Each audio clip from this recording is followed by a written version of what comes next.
Olympian gods. And Cronus, the leader and the youngest of the Titans, the Titan of the time and ages, and is said to have led over Earth during its golden age, husband of Rhea. So, manani siya itong mga anak nila Cronus o ni Rhea. So, now, the next part of the story is that, di ba, we have, kasi ganito, ang first two major parent sa first generation, si Gaia o Uranus. Uranus, sir. very good. So, after nga, nagkaanak na silang mga monster of some gods, or some titans, kung di ba yung kanina, si Uranus didn't like most of them.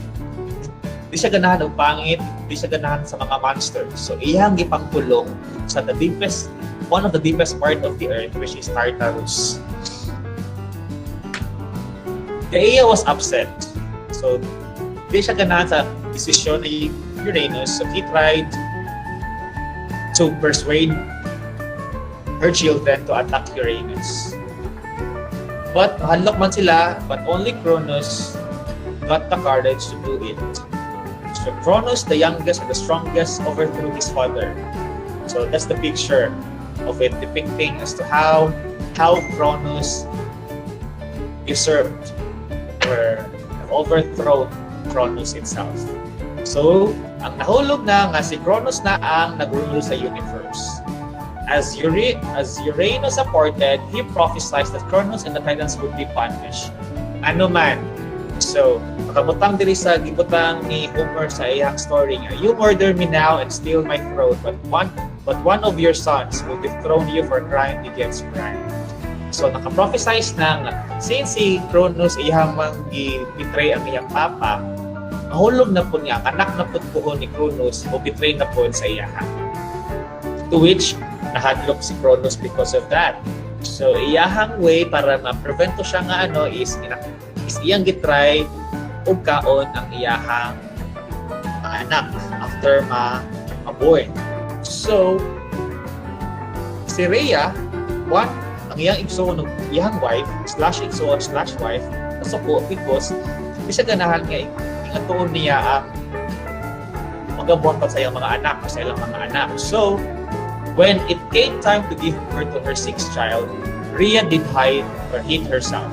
To conceal her act, she wrapped the stone in swaddling clothes and passed it off to the baby to Cronus who swallowed it. So, para dili maklaro nga anak to niya or siya o mahulog ng scapegoat that bato instead of God ang iyang gilupot dito sa wrapper sa clothing.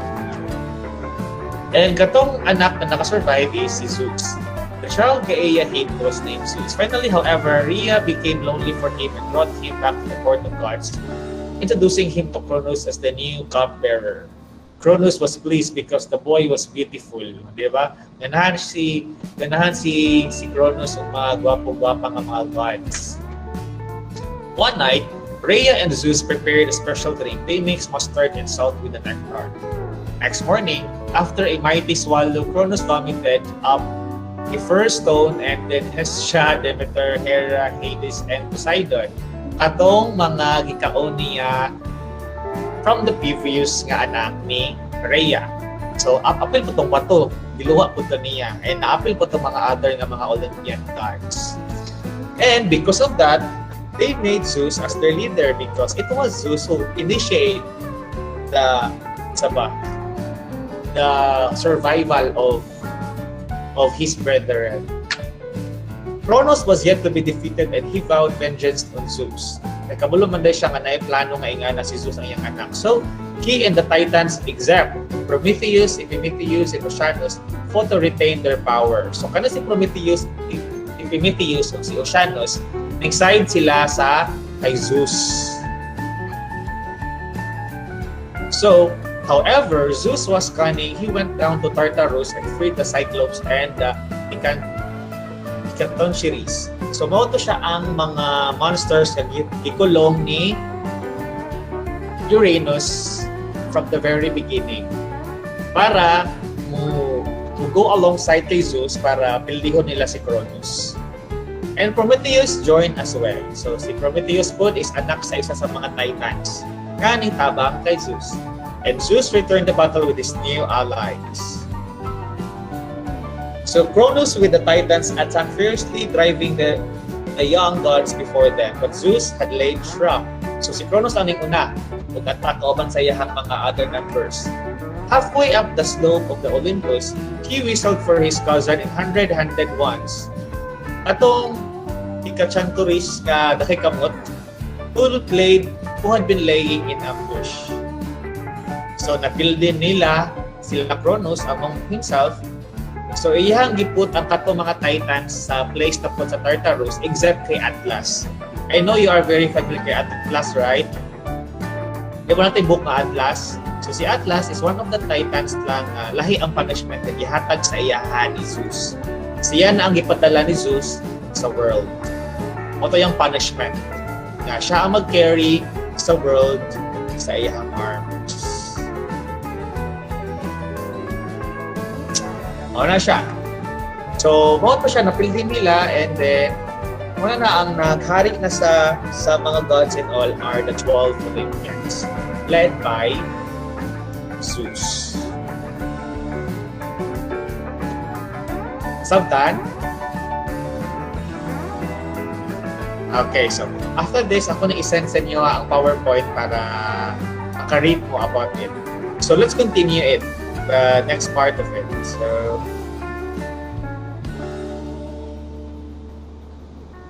present now.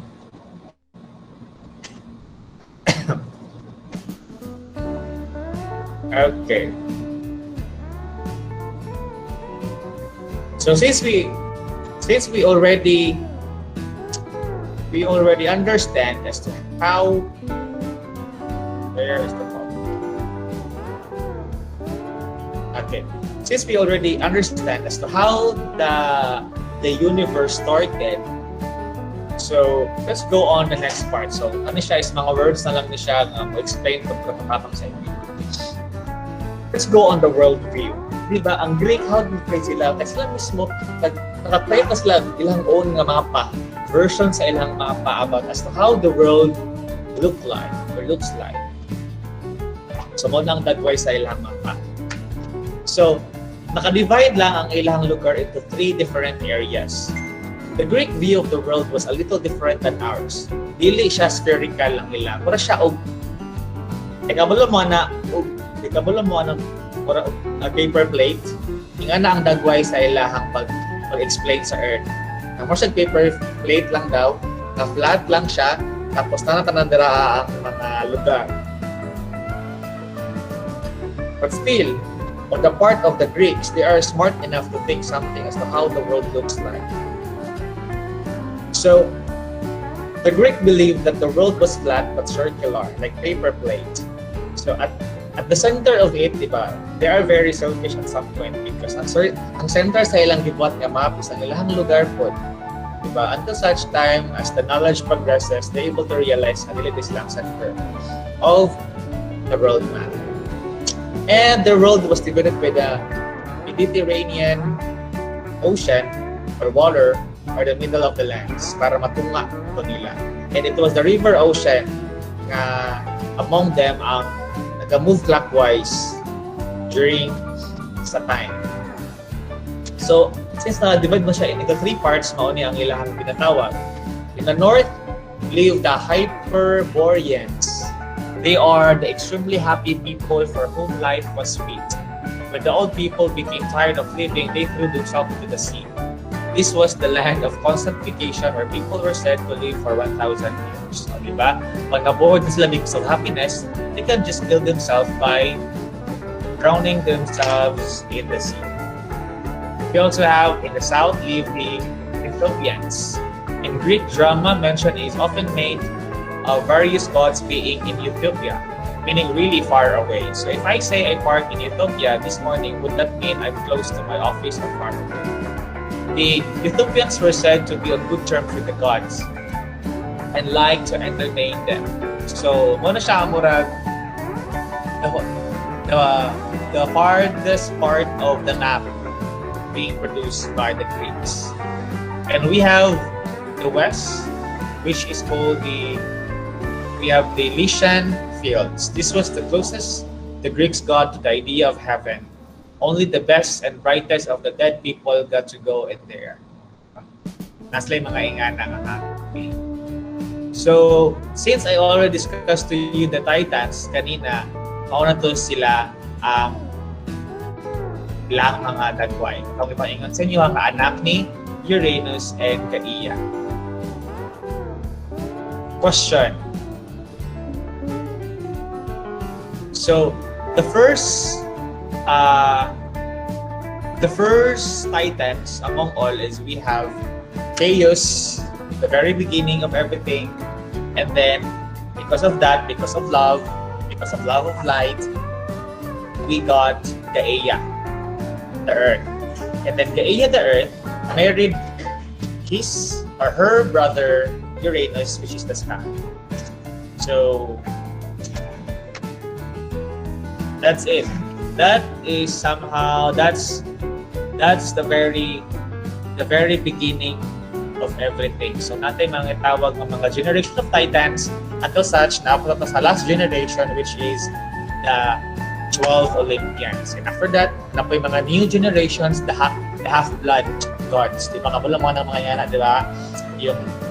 Kasi yun ang yung mga half-blood, yung mga nabalaan sila Percy Jackson. Demigods, sir. Or mga natawag ng mga demigods. Those are mga mix na mga gods with the human blood and the god's blood. So that's it for today. Question? Okay. Before I end this class, let me continue the point nga nadaog na sila Atlas. Nadaog na sila Zeus. Napili na nila sila Cronus, naputang na niya dito sa Tartarus, and what happened next, di ba? So, what happened next was that nagtuo sila nga mo na to ang end sa story. Natuo po si Zeus nga mo man ang tanan because napili naman niya ang iyang papa na si Cronus. So, what happened next was that nakita mo og Hercules sa salida. Itong King Koy, wala, no? So, after that, manggod, is during nila sa pag-govern nila sa Earth, is that if nakita mo sa Hercules na salida, is naay nabuyan ng mga Titans. Makapunti mo itong volcano, atong typhoon, atong earthquake, atong iceberg, diba? So, because of that, nagka-problema na po si Zeus and the others, kusgan man kayo to sila. And until such, wala na ning-abot ang mga demigods at ang ipangunahan ni Hercules. Are you familiar of Hercules? So Hercules, after the rescue, kitabangan niya ang atong 12 Olympians and he was acknowledged by Zeus as his son. Sige. Please taas daw sa mga kamot sa wala pa kakita of Hercules na salida. So the rest nakakita na. Wala. So, nakantagbiday halo. So, sama na to nino nga. Nasunta nga mag-movie marathon ta, pero namagurod.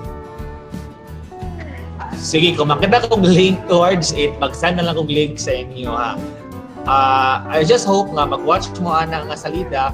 Actually, I don't know with you if you are fond with Disney something, pero for me, it's good actually. And after that, para po na i-purpose ang pag-watch ninyo ana, I will be crafting activities after it. Nga maralito po na to sa ato ang discussion. Para dili po masayang ang pagtanaw, di ba nga? Para nagtanaw gid po mo.